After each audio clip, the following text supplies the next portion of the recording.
Welcome back to Killer Fun, where we explore the intersection of crime and entertainment every other week. I'm Christy. And I'm Jackie. And we're so glad that you're back with us today. Today, we are talking about Don't Worry, Darling, a retro paradise or something more sinister at the Victory Project. It's, spoiler alert, more sinister. Yeah, it leans in that direction. It's not just idyllic, or we wouldn't be talking about it. And Well, it that's would true. Not be an interesting movie. It would be beautiful, but not interesting. Right. Yeah. Yeah, that makes sense. If you're listening to our podcast, you now know something about this movie. That's right. If you have not yet seen it, which I hope you have, it's on HBO. Yeah. Also still in theaters, I believe. Oh, really? Yeah. Oh. Because when I was looking up at 4:00 this morning, because I don't know. I couldn't sleep. So at 4:00 this morning, I'm looking at IMDb, and it kept prompting me to buy tickets to see it in the movie theater. Wow. Yeah, no, I watched it on streaming. Yeah. You watched it on streaming. Yes. And it was great on streaming. It was really good. But I'll tell you, those beautiful houses in this movie, if I'd have seen them on the big screen, Yeah. Oh my God. I might have just walked right into one of them. I'll talk about it. Well, I'm going to get to those houses, but let's talk about the cast first. Oh, yes, let's do it. So Florence Pugh is Alice. She's probably best known for her Marvel-related projects. She was in Black Widow and Hawkeye. Harry Styles is Jack, the One Direction alum, graduated to actor in notable fashion with a role in Dunkirk.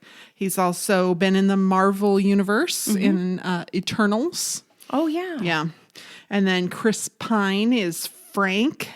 He made a very sexy Captain Kirk in the Star Trek feature film reboot that they did a few years back. Okay. I didn't see that one. I saw maybe the first and second one. My husband's not a big fan of Star Trek. Okay. He likes Star Wars. Usually they're Usually it's one or the other. like one or the other. And right? I grew up watching both. So, somebody said, hey, the new Star Trek movie is good. And they were right. It was good. Oh, good. Yeah. I probably ought to go back and revisit things. There's like 3 or 4 of them. I mean, they're way better than the 60s show, which is what I grew up watching with I'll never forget Trouble with Tribbles.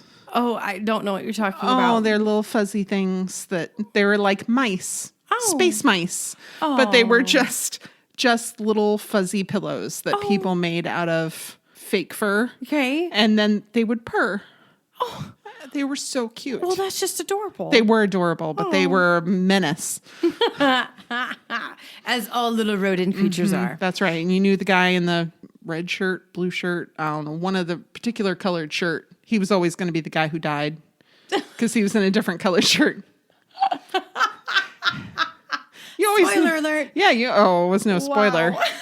It was no spoiler. Like, oh, look, there's our 4 main characters and a guy in a different colored shirt. He's going to die. Goodbye. I don't know how they kept the Enterprise fully populated because somebody almost always died. That's so funny. And then Olivia Wilde holds 2 credits. Yes. She is not only the effortlessly cool bunny, but she led the film as the director. She was a regular on House, many, many roles.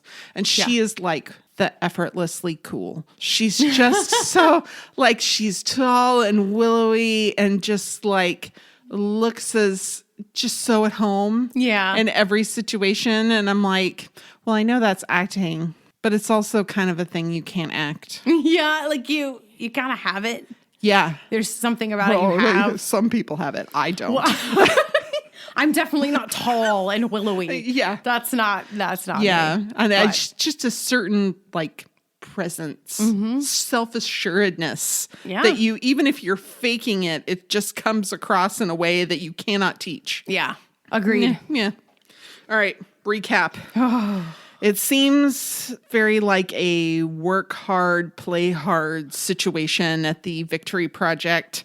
The nebulous organization has a company town because there is a deep need for discretion. The husbands in this fiercely gender-rolled community aren't allowed to talk about their jobs, even with other departments within the company, let alone with their spouses.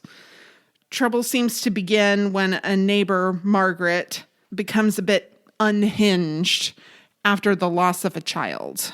Community founders Frank and Dr. Collins are dismissive, but cagey also. They are at once pillars of the community and agents of chaos. Life goes sideways for Alice when she witnesses a plane crash, and the lines between what seems real and what is incomprehensible but feels true become blurred.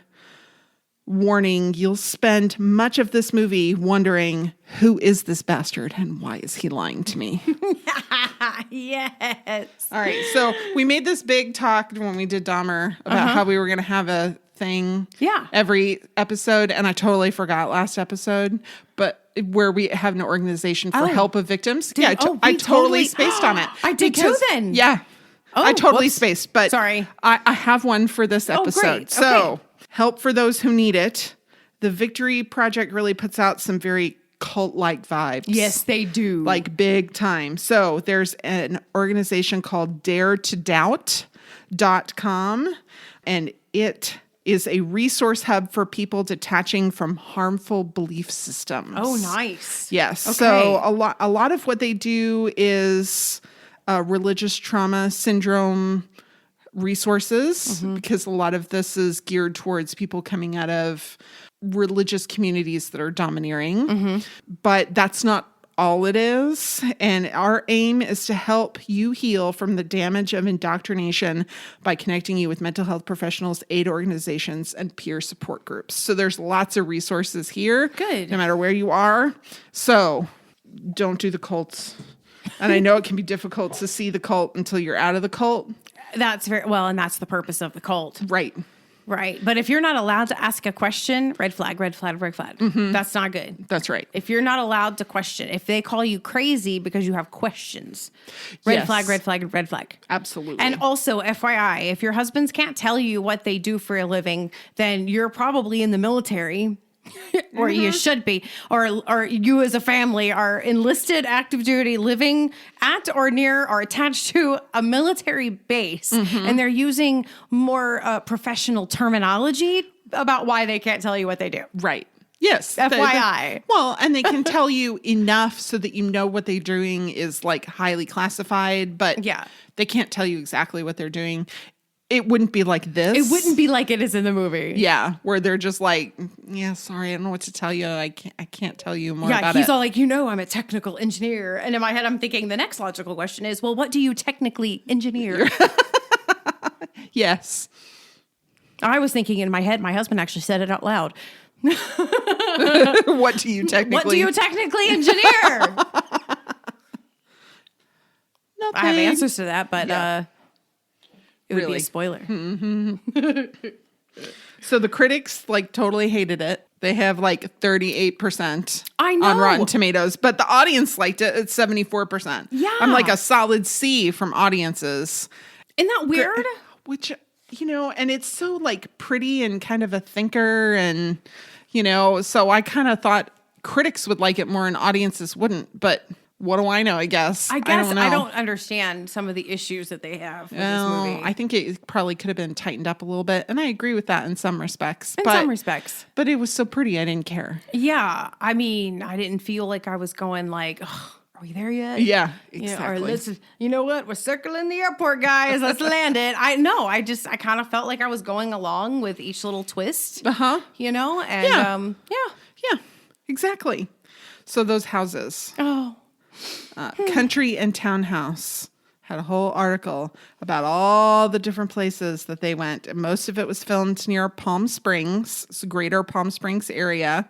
It's one of the largest concentrations of preserved mid-century modern architecture in the world. Oh my goodness.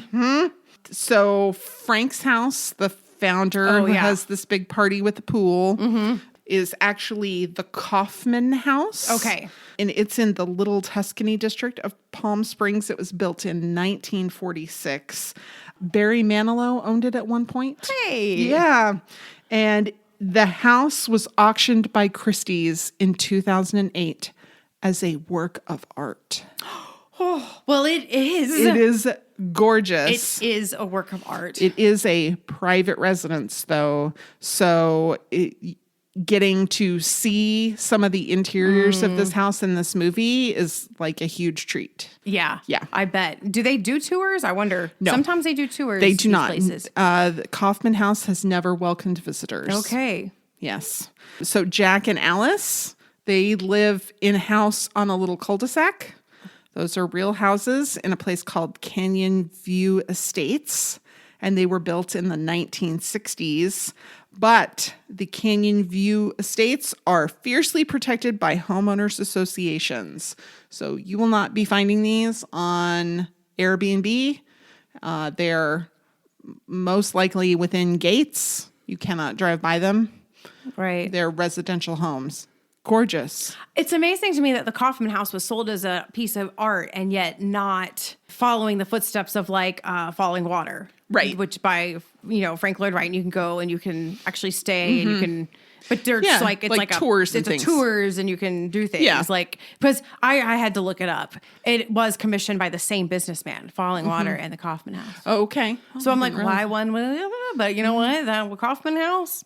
Yeah, I'd live there and be like, goodbye. Yeah. I'm not doing tours. You can see Thank it you. when I'm dead. And then there's, of course, the headquarters for the Victory Yes. Project. Okay, tell me about this. It's called the Volcano House, and it is on a hilltop in a place called Newberry Springs in the western Mojave Desert. Mm-hmm. Was inspired by the Welcome Center of a nuclear power plant. Okay. And it has that silo feel. And it was built in the late 1960s. And it is surrounded by a moat that is 5 feet wide and 2 feet deep. Okay. But it is, again, a private residence, and they do not accept visitors. You can see it from the road. Okay. That's the closest you're going to get to it. Have you ever watched that show where they look at unique houses? Like weird houses? Is the Home on Apple TV Plus? That no, one this does is like it an too. older one. This is like it came on cable and on syndication. I mean, I'm sure I It have. was I watched like, a lot of HGTV. There back you in go. the day. HGTV, TLC, Smithsonian, all of these channels had a few of these versions where they would go and they would visit these weird homes or whatever. And I wonder if like some of these might be on it where they've done one like, yes, you can come in and do like one tour. One and it's on tour. an episode somewhere. Have you ever watched Home on Apple TV No. Plus? Oh, you would love it. They do basically that where they have these private residences. One's in Austin. Okay. And it's like you can't hardly tell the house is there because the whole house is underground. Oh, yes, I love those It's kind. super cool. Like he love has to that. mow his roof. That's so cool. I love watching like all the unique houses. I have my old youth minister from when I was growing up. They bought an old like chapel church thing in Tennessee, and they have renovated it from a church sanctuary and church, like an older one, where it's like the one building. They've renovated it into a home. Gorgeous. Oh, wow. Yeah, like they need to be on one of those shows. Yeah. Well, that's awesome. All right. And then the whole production was very buzzy, not just because of the kind of unusual storyline and lovely production, but because there was a lot of tabloid fodder. I heard about this after I watched it. Yeah. Not until afterwards, when I was doing research, I was like, oh, holy moly. So let's just let Dishy for just a moment, Dishy. Let's do it. So Shia LaBeouf was originally going to be Jack. LaBeouf and Olivia Wilde disagree about his exit from the project. She says she fired him. He says he left. It's all very salacious. Then Olivia Wilde was engaged to Jason Sudeikis, and they split up. And shortly after that, Olivia and Harry Styles started dating. Mm-hmm. And she was served custody papers from Jason Sudeikis at a Comic-Con event for Don't Worry, Darling. Okay. Like custody papers. For what? For their children. They have children? They have children together. Oh, okay. And I didn't know that. served custody papers.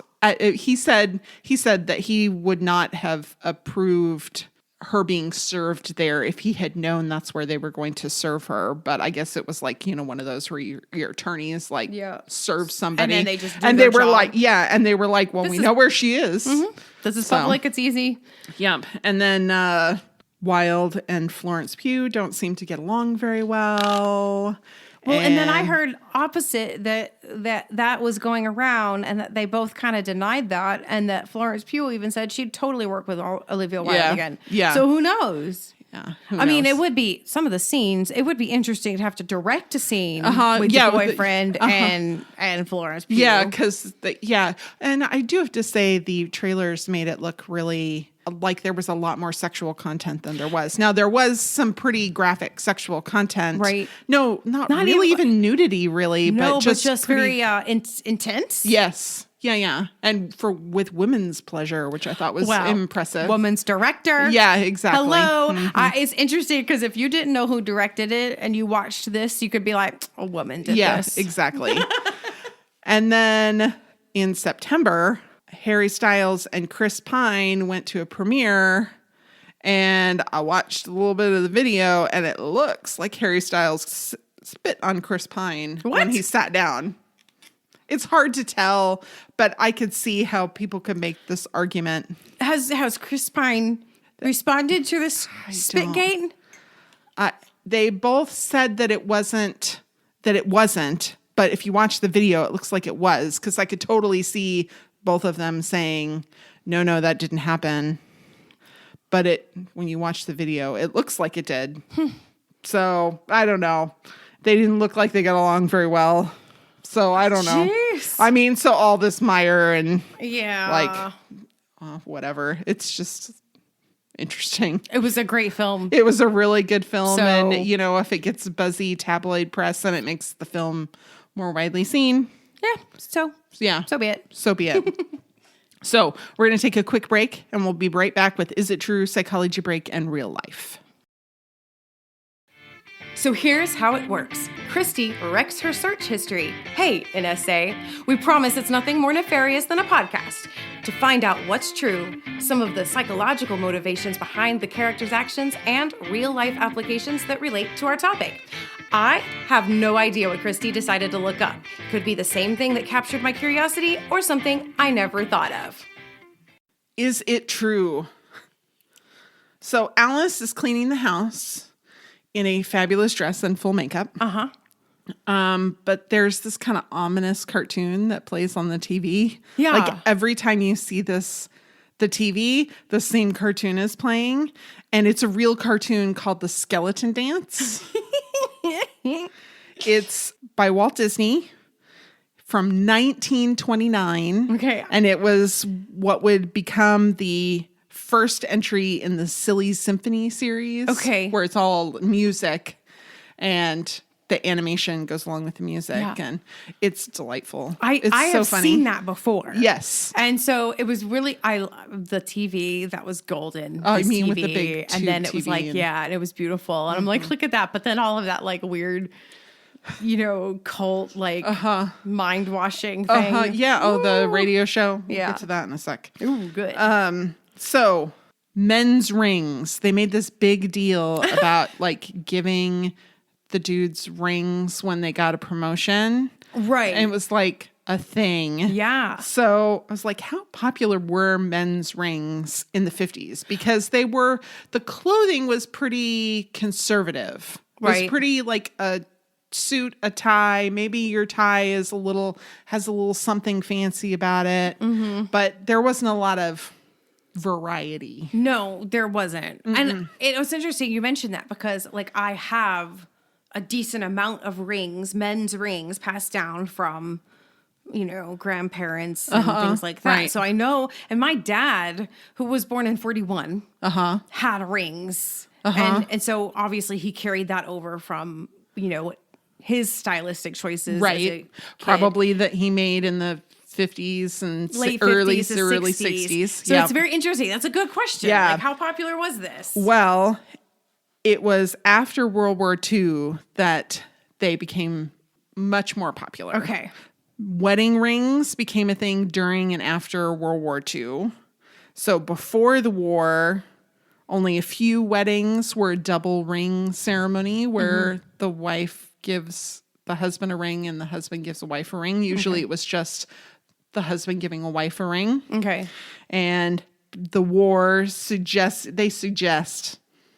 at vintagedancer.com that it was because they wanted something to remember their spouse by, since they were gone for long periods of time. And then it kind of just became the cultural norm. Okay. Starting in the 1950s, 90% of men started wearing wedding rings. Okay. So it's relatively new phenomenon. And then also around that time, signet rings started to become popular. Okay. So it used to be that a signet ring would have a seal on it. Right. So you would like seal a letter with it. But then you didn't even really use that by the 1940s, 1950s. Right. But they were still pretty popular, and you'd wear them on your pinky finger of your non-dominant hand. Okay. So whatever hand that was. But it would have a little family crest or initials or something like that on it. And that was fairly popular. Right. Okay. But how much for like leveling up, should I say? Yeah. Okay, so I couldn't find anything that said that that's ever been a regular sort of thing. Okay. It's been a thing that happens, Okay. but not everywhere, not real widespread. It's Okay. very company culture sort of idea. Okay. And messages in metal suggest that it can make whoever's receiving the piece of jewelry feel like a highly valued associate. It shows organizational prestige. It can commemorate reaching a goal, like a promotion, or be something you get at a team building event. Right. Okay. Something like that. And that it can really create a sense of pride in the workplace. Ideally, you would create a sense of pride in the workplace because people feel good about the work they're doing and they're well compensated for it. This is more of like an added bonus sort of situation. Right. But I can't find that it was like common or usual. It's very much a corporate culture sort of situation. That makes which sense. I can totally see with the Victory Project being sort of cultish. This is a outward status symbol. And retro, Yes. like that maybe the idea of this happening was a little glorified. Yes. Exactly. And they weren't like particularly special rings. They were just No. like a little like black Well, they were very stone. modern. Like because they were like very sleek and modern, and Right. But they it's- did really want those rings. Though I wanted those rings bad. Yeah. So Alice uses newspaper to clean some of the many windows in her fabulous home. Yes. Yes. And I pointed it out at the moment. I was like, see, because I always telling my husband, like, look, just grab the newspaper. He's always looking for chamois for the car. I'm like, we have newspapers. We're one of the few people left Who still have who newspaper. still have newspapers. I'm like, these are everywhere. Just go grab them. Yeah, and totally. Vinegar and newspapers are very often what people choose to clean their windows, how stuff works. Looked at it a little bit, and they said basically it's cheap. You have it available probably. It's disposable. There's no washing of rags or whatever. You can recycle it. Does it hold together so great? Depends on how you use it. Depends on how you use it. And you had to be careful with the ink, though maybe a little less so now with more modern inks than in the past, that you didn't get it like on molding and stuff because the ink could rub off on that. So, I was thinking, maybe good for big windows and not like little panes of glass. Yeah, that would be a little hard because and she was a little wax on, wax off with it, and really you kind of want to go straight. Okay, but it gets it streak free. Like especially if you don't have streak free like Windex, where it's like you can kind of rub it with your elbow and it's crystal. But like back when you're just using regular and you're trying to get the streaks out, the newspaper does it instantly. Yeah, and they suggest that might be because that the paper itself has a little bit of a gritty texture. It could have something to do with the ink, but it really is more of a household tradition. Yeah. You know, it's just that's the way my mom did it. I'm going to do it. That professionals tend to use a squeegee and find it just as effective and faster. But, you know, if you've got the little edges with that squeegee, you got some drippies on the side of it. And the newspaper prevents that too. There you go. But I did notice that, and I was like, I really never used it inside the house except on bathroom mirror sometimes because I never could get streaks out of that. But and then the car, washing the car. Yeah, there you go. Because it was quick, it dried it was done. Yeah, and then off you go. Move on with your life. Yeah. So Jack's job, so he's a technical engineer developing progressive materials. I'm like, is that a technical term? A progressive. In the beginning of the movie, I'm like, a new nuclear bomb. I think that's what you're supposed to understand it to be. Progressive materials being weapons. Yeah. But I want to find out if that was a technical term or what that was. And it's not, but there is a company called Progressive Materials. Oh, great. And they actually do silicone roofing. Ooh. So instead of replacing a roof, these are primarily for commercial buildings. Okay. But instead of replacing the roof, they have this cool roof coating that's silicone, and they'll cover it up, and so it reflects light. It can help heating and cooling costs for the building. It creates a watertight and leak-free seal, and it's eco-friendly because it allows you to use the insulation and the roofing that's already there. You're just covering it up with this product that really is high performing, seals it very well, and then all of that old roofing material isn't going into a landfill somewhere. Okay. It just stays there. Yeah, and then like they have a warranty and however long, and you can put another coat over top of it and extend the warranty again, and it's pretty cool. Progressive materials. Yeah, progressive materials. Not what they were talking about. Not what they were talking about. They were talking about, well, never mind. Yeah.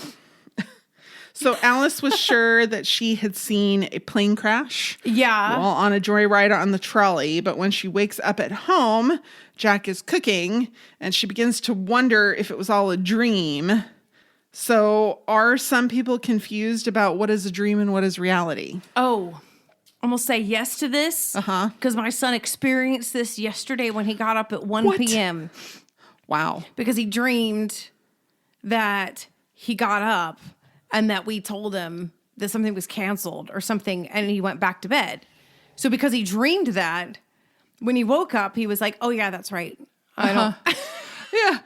You're like, it's 1 o'clock. Are you going to get up? And I was like, okay, sleep, teenager, whatever. But like, it was funny when he woke up and he was like, but you told, no, like, like, what I see there? It was very funny.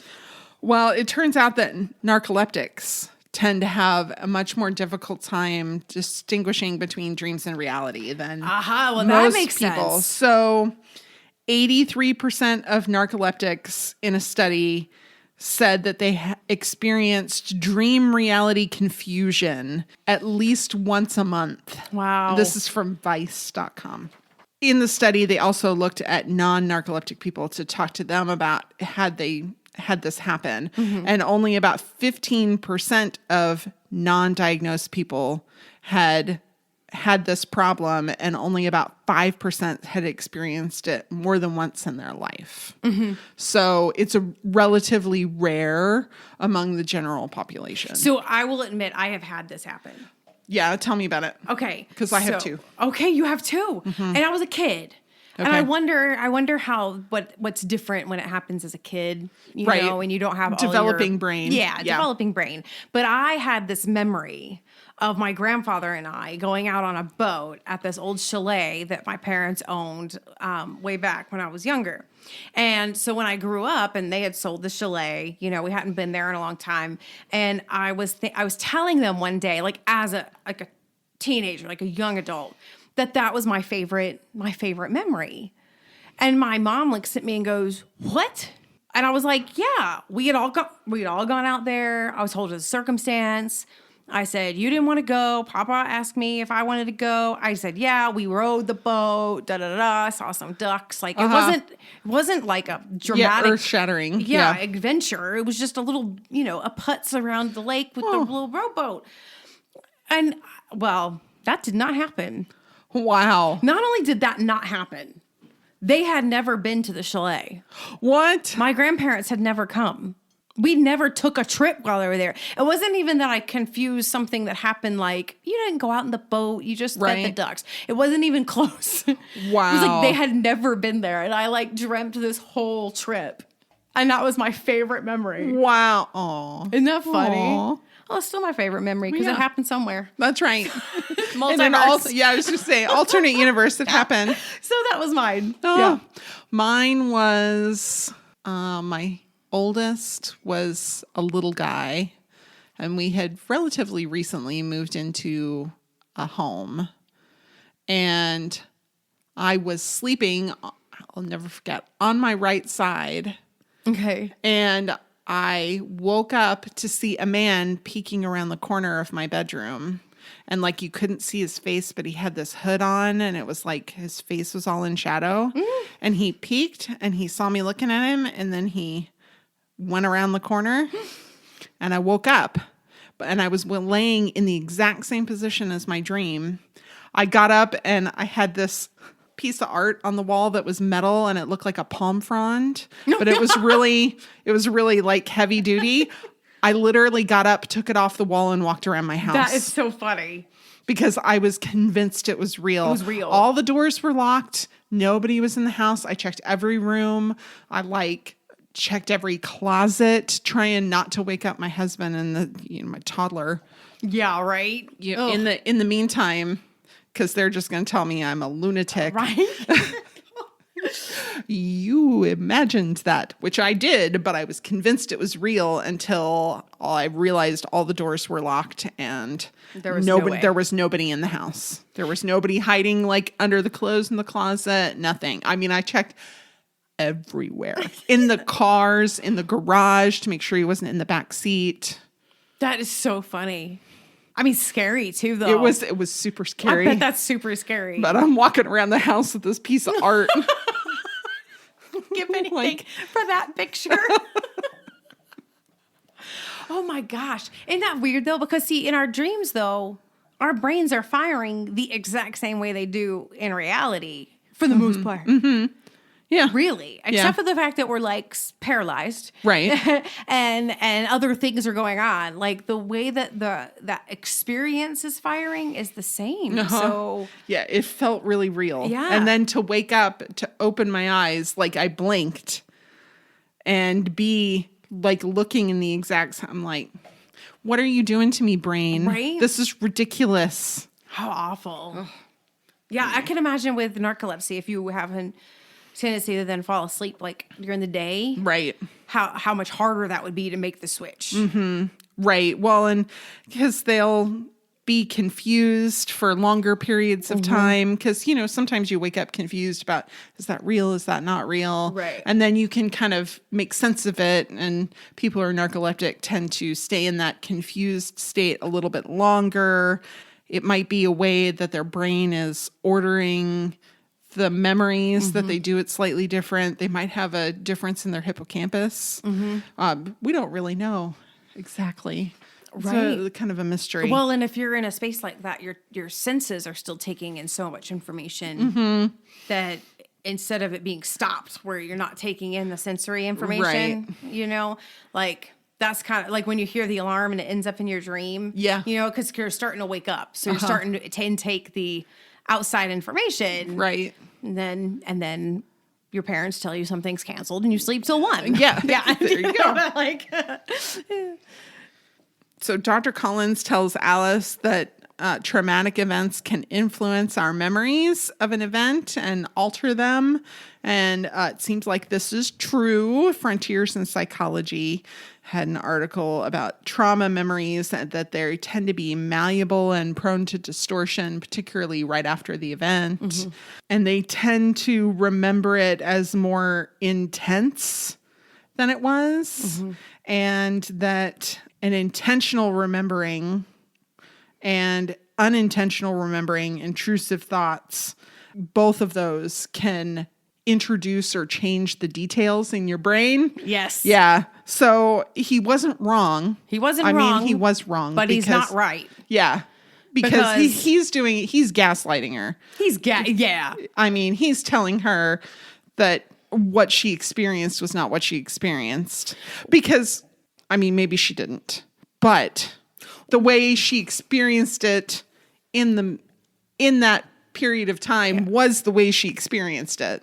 Yeah, like they wholesale tried to sell her a completely different memory. Right. Not like a change of details or gosh, Right. it looked far worse than it was. Right. It wasn't anything like that. It was like you didn't see what you saw. Right. At all. Yeah. You thought you saw that, but that's not what you saw. You saw Right. something completely different. Completely different, And which is she was like, gaslighting. yes. She was But- like, no. With traumatic memory does, I mean, but all memory is malleable.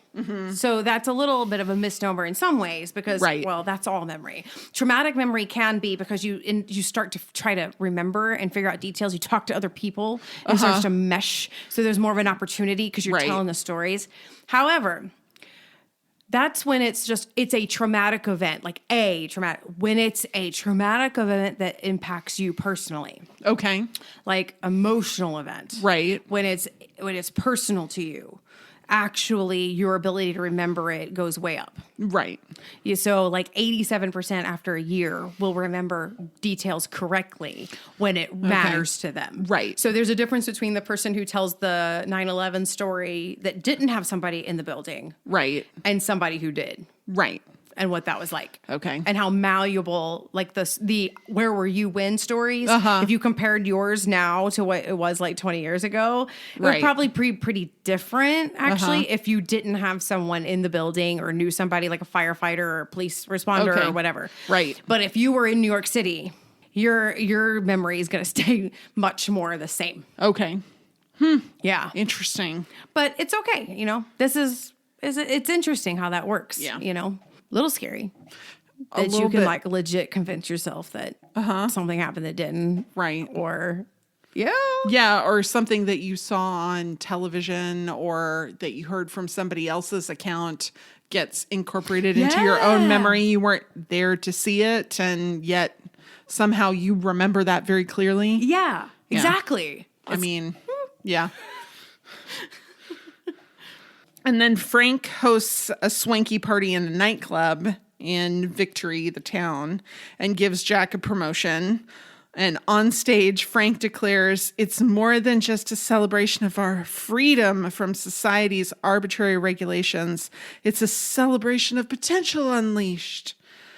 I was like, can we really realize our potential without at least some sort of societal regulation? All of it was just one poster after another. I mean, today victory, tomorrow the world. Work hard, play hard. Yeah, all of the tropes and the cliches, and that's exactly what made it so fun to watch because he's stringing along all of this just wretched BS into this like preaching, sermonizing, and it's like, oh my god, it's this. Oh, wow. Well, the BBC has an article about it all and basically says, yes, we have rules, both written and unwritten, that help us in public spaces, organizations, dinner parties, relationships, casual conversation. And it seems like we have a lot of rules that dictate how we behave. Well, if you pull away those norms, you end up basically just to the point where you're unintelligible. So they said it's really only the unjustified norms or rules that are a problem for most people. But if you take away the laws of English and just spout words, suddenly you become unintelligible. Right. And it's sort of the same thing, that we have certain ways that we're behaving, and yes, those can change, just like the English language changes. Right. Right. Change is fine. It changes with the times. But if you just decide you're going to live completely without the confines of rules within a society, you're not going to be able to accomplish much. Yeah, manners kind of mitigate what jerks we really are. Yes, exactly. And that's the problem with certain casual spaces is that how can you be casual without losing, a certain amount of tact? Sure. That goes along with politeness and manners and things like that. Because, I don't know, this society, we're in a very casual era, right? And that's actually swinging, I think, maybe. But we're in a casual era, and you can tell those who are able to they have internalized manners and politeness in a way that they can be super casual, but also kind and tactful and communicate with clarity and all of that. And then you can tell those who are like, yes, I can just be myself and I'm a jerk. Yeah. And I'm exactly. like, maybe you need the manners. Yeah. You need to know what fork goes where. You know what? I kind of appreciate the unfiltered because it helps me filter for myself whom I want to spend time with. Well, that's true. It is a little bit of a reveal. But in general society, it's very nice when certain people just do the norms. Right. So that we can all get through our day. Well, yeah. Well, I mean, even like games or puzzles or things like that, they have rules. Yeah. And everybody agrees to play by the same rules. And that's what makes it fun. That is actually what makes it fun. It just, some people want to be rebels. Yeah. They're just too cool for school. But do they reach their full potential? No, they do not. Many of them. Poor Alice. When she just says she wants to leave, she goes through electroconvulsive therapy. Gosh, right. It's interesting. The Journal of the American Medical Association Psychiatry had an article about the effects of it. And so she kind of had this amnesia where she had to be told like who her neighbors were and like reminded again. But then she also had these flashes of other memories that had been subdued in some way. So I couldn't find anything that talked about these. Yeah, ECT isn't really revealing of that, but it can cause memory loss. It can. And it's interesting, the retrograde amnesia that they talk about in this article. It's usually will come back after a few months, any kind of amnesia that you have. For some people, it is permanent for some things, particularly events that happen shortly before the treatment. And that they thought that the general information, impersonal information would be the stuff that would be lost most easily. What they actually found is that it's personal autobiographical information that people tend to lose. Isn't that weird? It is weird. Like they can remember who the president is, but they can't remember, events leading up to in their own personal life leading up to the treatment. Well, and it's kind of ironic that we're surprised about it. Yeah. Because the use of ECT really can support, a better mood. Yes. And better coping. And it does improve her mood. It improves her mood to the point where she's more malleable and controllable. Yes, in her case, that in was the situation. that's nefarious. That's not how it's supposed to be used. But if it does help control your mood, you have to wonder, well, did getting rid of certain autobiographical information help improve her mood? I don't know. I mean, it did.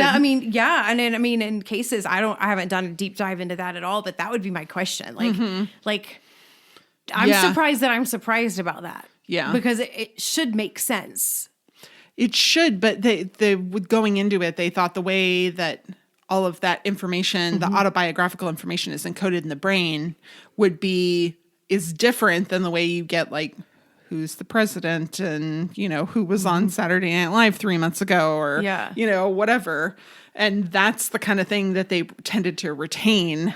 Yeah, it's just interesting because if we know that doing it will affect our cognitive, our sentient experience, then it just shows you we should have known the link between that and how we know ourselves. Okay.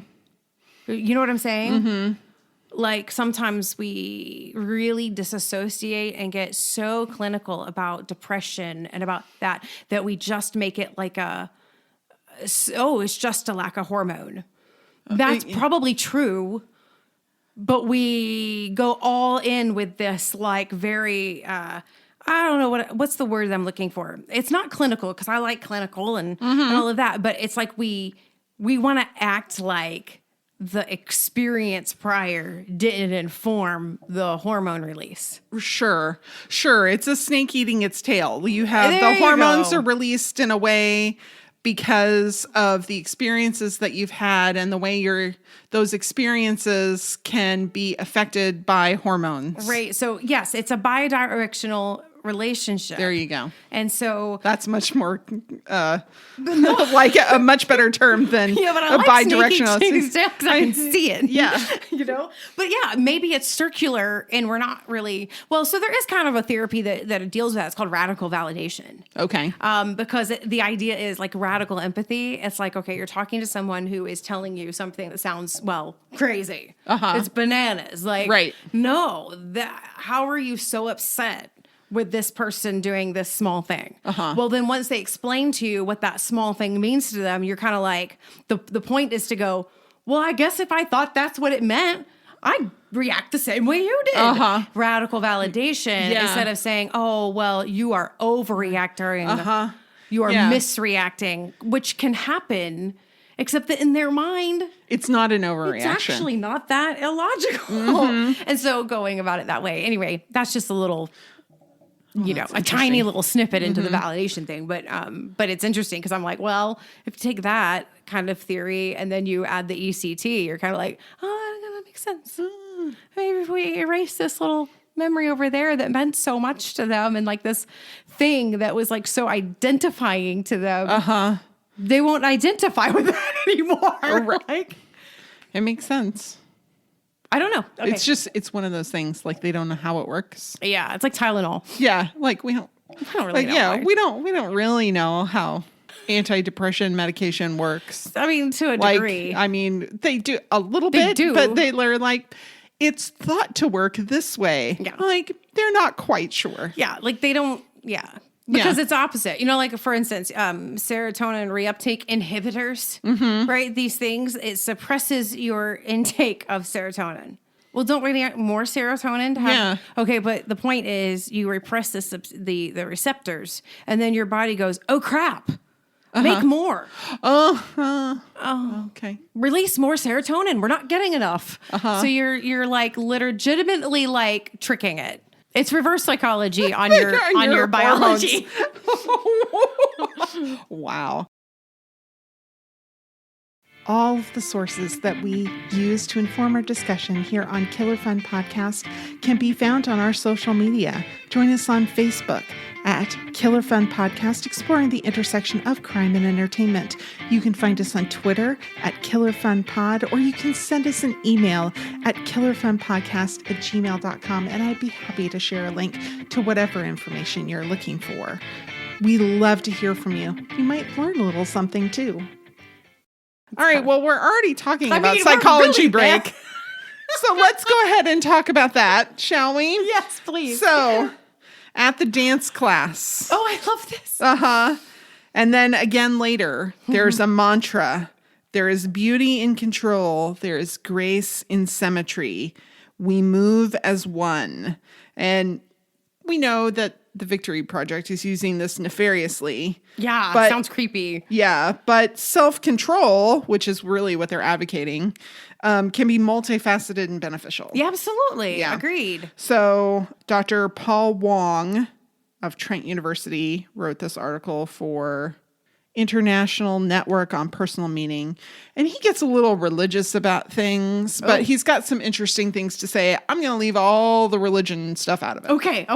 All of it. All right. Because it doesn't apply to you if you're not a religious person. There you go. He wanted us to appreciate the complexity of self-control. This is so interesting. To the extent that self-control can be acquired through socialization and education, it's considered a skill. Self-control becomes self-discipline as long as it requires intentional effort to exercise control. However, when it's practiced habitually for some time, it becomes a personality and character trait. Okay. Yeah. All right. When one resists temptation in order to achieve a desired goal, self-control becomes a virtue. Oh. Self-control becomes a thought process because of the cognitive processes and the mental regulations needed to implement self-control. I like it. I was like, oh, that's so interesting. And that it requires motivation. You need to have a reason to do it. Their reason was to support their husbands and continue this lifestyle. Right. They had a reason to do it. It was for the good of the community as well as themselves. There are some dangers to excessive self-control.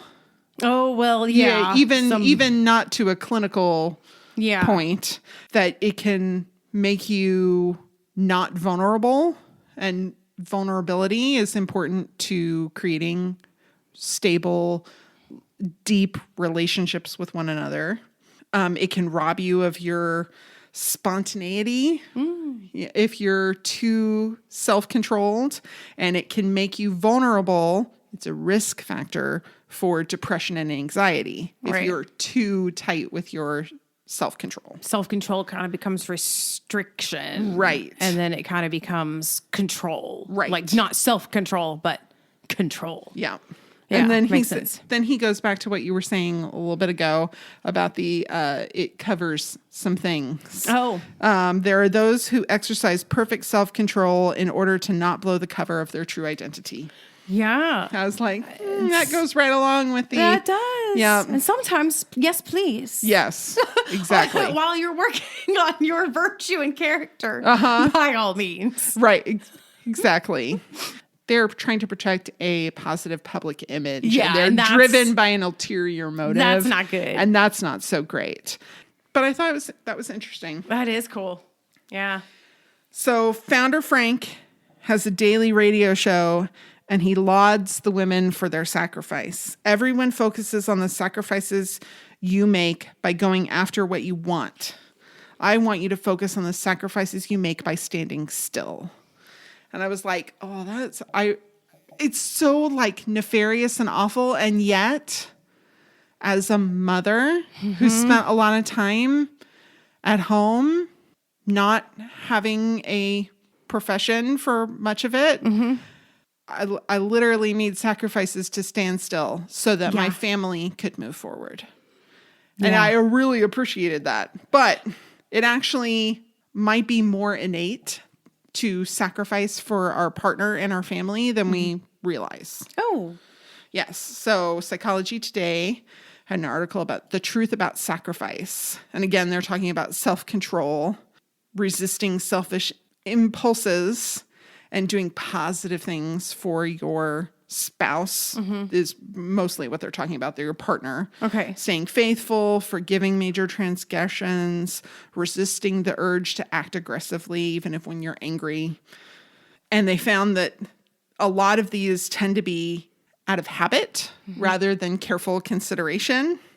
So our default tendency in close relationship is to help one's partner. And so acting impulsively could harm your partner. You may not do it. Okay. Yeah. All right. Yeah. Oh, this was interesting. That your sacrifice, that it's a habit is important. And if you're already tapped out with sacrifice, you'll actually make more sacrifices. So, Okay. in a lab experiment, each participant was told that they and their significant other had to go up to strangers separately and ask them embarrassing questions, and that they alone were in charge of dividing up how many people they and their partner would approach. Participants whose self-control was tapped in an earlier exercise opted to sacrifice by taking more than half of the dirty work, while those who acted deliberately split things up about halfway. So it suggests that our gut impulse is why we make these sacrifices in our close relationships. If you're looking at it objectively and you're feeling pretty good, then you're going to divide them up halfway. If you're feeling already tapped out, you're actually going to have a little more empathy for your partner, which I thought was weird and interesting. Yeah, because it's more habit than and that's a complex issue, I guess. Yeah. Sacrifice is hard because there's sacrifice regret. Yeah. Right? When the sacrifice doesn't seem to pan out. Right? Certain types of sacrifice, you end up with resentment when it's not made and the sacrifice isn't acknowledged. When it's acted as you made a choice. Right. Instead of you made a sacrifice. Right. And so it does get complicated, especially, so in the movie, all right, I'm not as good as you about avoiding these spoilers, so I'm going to try real hard because if anybody hasn't seen it yet, I don't want to spoil certain things. Because there is a big twist that there's a big twist you might not see coming. And there's a few. I mean, it takes you down a little road, right? Yeah. So the wives are sacrificing. Yes. And they're being told in a very weird cult-like manner on this radio show that their sacrifice is appreciated. Like they're actually, so what's awful is Frank is he knows that they need to be told that their sacrifice is acknowledged and that their hard work is acknowledged because that's what's going to keep them complacent because it's not genuine. He's not genuinely saying that, right? This isn't like a genuine conversation between two. Well, and they think they understand the sacrifices that they're making. They think. But they don't. The situation has been given to them in a way that's less than honest. Right. So the wives don't really understand the situation that they're in. There you go. And so they don't know what kind of sacrifice they're actually making. Right. So it's kind of. Yes. And this is a whole, we're going to acknowledge this sacrifice that you understand that you're making so that you don't question it further and find out the sacrifice you're actually making. Right. Yeah. Yeah. It's super nefarious. Okay, I gotta tell you, like, for a while there, I don't know about you, but I try it on a little bit in my mind. Oh, yeah. You try it on, and I'll be like, well, if I lived in that house. It'd be a joy to clean it. It'd be a joy to cook in that kitchen. Like it'd be a joy to sit around the pool with my lady friends in the cul-de-sac. And I'm right. I could do it. I could do that thing maybe if I was like. On a trolley that comes close enough to take you to the shopping. You don't have to worry about the parking. Yeah. Their shopping situation I did not enjoy though. No. But still. Yeah. I'm like, okay, maybe so. And then the movie goes on and I'm like, oh, no. What? What? Yeah, exactly. Yeah, okay. Yeah. Go watch it. It's very fun. Real life. Ooh. So, Victory is a company town. And that's really mostly a thing of the past. Yeah. But you can still visit some from decades ago that are still towns. Oh, yeah. So Popular Mechanics, they have a list of 12. I'm only going to talk about a few. So they talk about Pullman, Illinois, which was a train car company. Pullman train cars were a big thing. And the George Pullman, who was the president, wanted to make this a model for all other company towns. He wanted ideal living situations, accommodations. He wanted a higher standard of living so that people would want to go and work there and so that they wouldn't strike. And only about 10 years after the completion did they start striking. So it didn't really work, but in 1898, the Illinois Supreme Court told the Pullman Company that they had to sell all the property, including residences that were not being used for industry. So they couldn't own the whole town. They had owned the whole town, and they couldn't no longer do that. They had to sell the residences so that they could buy and sell as they chose. Okay. Yeah. I mean, it makes sense. There's all kinds of, I can see where, I mean, there's the whole company town, you know, they used to pay them not in dollars. They'd pay them in company money. And so you could only use it there in that town. And so you paid what they were asking because you literally had no other choice. Yeah. It was a whole sticky situation. Then there's Kohler, Wisconsin. And in 1899, John Michael Kohler, who was at that point focusing on plumbing products. So Kohler, taps, like plumbing. Okay, I'm with you. Yeah. He bought a small town called Riverside, and he wanted non-exploitive industrial community for his workers, like those he'd seen in Europe. Okay. So he was trying to do that. And by 1912, he had opened what was called the American Club. And it was so that immigrant workers, single immigrant workers, could come and live in his town. And for $27.50 a month, they were given a private room, 3 meals a day, laundry service, access to a pub, bowling, barbershop, lessons in English, and to become an American citizen. And then they built houses for workers who wanted to bring families later. And they ended up, selling all of that off. But it became a luxury hotel, the club. Yeah. But it's still there. And it seemed like he did actually a pretty decent job. Then, of course, there's Hershey, Pennsylvania. Oh, yes. Yes. That actually came about because Milton S. Hershey decided he wanted property for his business near the dairies where the milk was going to be produced that they were going to use. So he didn't want to have it shipped a long distance. They were near the dairies. Gotcha. And so he kind of got to start from scratch. And that included housing for workers, but they could purchase or rent. Oh. Yeah, from the beginning. Okay.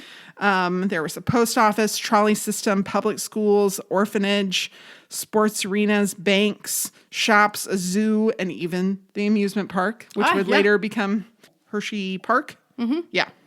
And during the Great Depression, he even hired 600 workers to try and keep them busy and had them build the Hershey Hotel, Hershey Theater, and Hershey Arena to try and help keep people employed. That's pretty cool. Yeah. Not to say that it was perfect all the way around, that a lot of employees didn't like how much control Hershey had over their lives, even when they weren't at work. All right. But still, as company towns go, not half bad. Not terrible. My grandparents and my grandparents' parents and so on. Monroe, Georgia was a mill town. Same thing. Yeah. Mm-hmm. Now none. You can't tell it was a mill town now. Okay. Unless you look at old photographs, and then it's very clear. Right. But very common. All right. So last thing. It was shocking to see Peg smoking and drinking while pregnant in the very first scene of the entire movie. And so I looked up what was normal for women to do while pregnant in the 1950s. Yeah. They had a lot of rules. BabyGaga.com has 15 things. I'm only going to talk about a few of them. So they were told not to eat. What? An article in March 1956 edition of McCall's magazine had advocated a strict diet for expecting mothers for the purpose of them staying thin. Yeah. Yeah. Quote unquote, special juice was given to halt labor. Women drank champagne to help them manage nausea. They drank ale to increase their iron count. And according to the New York Times, women in the 50s going into early labor were given vodka and orange juice. They said, have a screwdriver to stop your early labor. Wow. Ooh. Yeah. And they were told to smoke because it calmed them down. Oh my gosh. It wasn't until the 60s that they realized that the incidence of heart issues and low birth weight were due to the smoking and not to stress that the smoking was supposed to relieve. Yeah. So I was on term. I was born one day before my due date. Oh, so okay. that's term. Right. And I was 4 pounds. Wow. Due to smoking. Wow. Yep. That's a tiny baby. That's preemie. Yeah. It's a preemie weight at full term. Wow. And everybody wonders why I'm short. I'm the shortest one in my family. Yeah, you're fun size. I am fun size compared to the rest of my family. Yeah. They're all tall and willowy. Like, that's right. They're all like, yeah. Yeah. Well, or that's redwoody. Redwoody. Redwoody. Yeah. Watching sporting events was forbidden. What? Why? Too much excitement. Don't watch the sporting event. Go smoke your cigarette over there. That had nothing to do with that. That was the men wanted the women out of the room so they could watch their sporting events by themselves. Didn't not to be excited. I mean, this was the thing that doctors told women: don't watch the sporting events because they'll make you too excited. Also, maybe don't read. At least not anything exciting. They just wanted them to be in bed, basically. Yeah. Gosh. Don't read. I'm like, are you kidding? You know what this sounds like? I think a certain Miss Margaret had an idea from a story. Isn't that interesting? Mm-hmm. Think about like the handmaids and what they could and couldn't do. Right. Yes. Uh-huh. It was thought that the excitement was causing all the miscarriages. Right. No. That was destruction of the earth, literally. Yeah. They were also told not to reach for things above their head. That they thought that if the cord was wrapped around the baby's neck and they reached above their head, that they would strangle their baby. Men have always had a struggle with anatomy. Yeah. There was one thing that sounded kind of okay to me. Okay. Which is a mandatory 1 week stay in the hospital after birth. Okay. Yeah. All right. Because I think, we tend to, especially in America, we tend to rush women out of the hospital pretty quickly. And, it's nice to be home. Don't get me wrong. It's nice to sleep in your own bed and not have somebody coming in, at 2, 4, and 6 checking your blood pressure and stuff. Yeah. But you also avoid a lot of complications. Yeah. When you have a little more attention. A little more time. Uh-huh. And, a lot of Americans go home and then that's it. Mm-hmm. They don't have the support of the nursery or the nurses and things like that. Right. We lived in Korea for a time and, the idea that the mother would do anything except maybe breastfeed or feed. Yeah. Either one. But especially breastfeed, because obviously that's the only thing she has to provide that if she chooses to. But that it was all the grandmothers and everybody else for a certain amount of days. Yeah. That they would take the lead in the family and she was to recover. Yes. From birthing. Mm-hmm. And that was, so, when you were sent home quickly, that's one thing. When you're sent home quickly and it's like, good luck. Please. Yeah. Yeah, a big difference. My mom had me in an English hospital and she had to stay for a week. Mm-hmm. And she was like, it was kind of nice. She's like, she's got a whole story about it, but she was like, it was kind of nice. I get up in the middle of the night and have to go wander around and find a nurse to show me my baby. Yeah. But she's like, but she had 2 other kids at home and it was kind of nice to have a little bit of a break and have somebody bring you meals and bring you your baby when you needed the baby and somebody else did all the diaper changing. And, oh gosh. Yeah, no. And all of it. For me, I don't know about for you, but it was the complete opposite. Oh yeah. Right? It was like, yeah, sink or swim, baby. Yeah. Well, and here, keep the baby in your room. Mm-hmm. I had to have a nurse tell me with my second, we're going to take the baby to the nursery because I was a wreck. Aww. I was a mess. I started crying in my room so loud that my nurses, I had 3 different nurses, only one of which was mine, come into the room because they thought my baby had died. Oh my God. But I was just exhausted. So they took my baby away and I went to sleep. And then good. Everybody felt better. That's good. That's good. Better. Sleep is good. Yes. All right. So next time we're actually going to be a week later Yes. than normal because Jackie's going to be in a recital. We get to go and watch her dance, which is so exciting. I can't even believe I'm doing this. Never seen you dance, and you were a dance major in college. You will not see me as a dance major dancing. I know it's not the same situation, but I am just so excited for you to be able to be on a stage and do this. I'm just going back. You know what? I had neck surgery in March. So this is like recovery. Like this is that next stage of recovery. Like, okay, how far can I push this to get more in shape and get back to things? And so, yeah, I'm going to do this. Well, I'm very excited to go and do that. Thank you. And in the past, for our Christmas episode, we've done Hometown Crime. We have. But that gets sticky with our new guidelines that we have for ourselves because people can tell a story from their hometown. They may or may not be involved. So it may or may not be a personal story where we have permission to talk about things. Right. So we're not going to do that, but we don't know exactly what we're going to do. We're going to do something fun. Yes, we are. Yeah. We know it's going to be fun. We have some ideas. We do have a few ideas that we're kind of kicking around, and we might flesh a couple of those out to make some decisions about it. But I think we're going to have a good time. We are. And we always do for our Christmas episodes. We have a good time every episode. We do have a good time every episode. That's right. All right. Well, thank you so much for listening. We know you make a choice when you listen to us. We don't just come on the radio, and we really appreciate it. And if you have a friend who you think might enjoy our blend of psychology and crime and entertainment and trying to be ethical with our true crime, tell them. And until next time, be safe, be kind, and wash your hands. Da, da, da.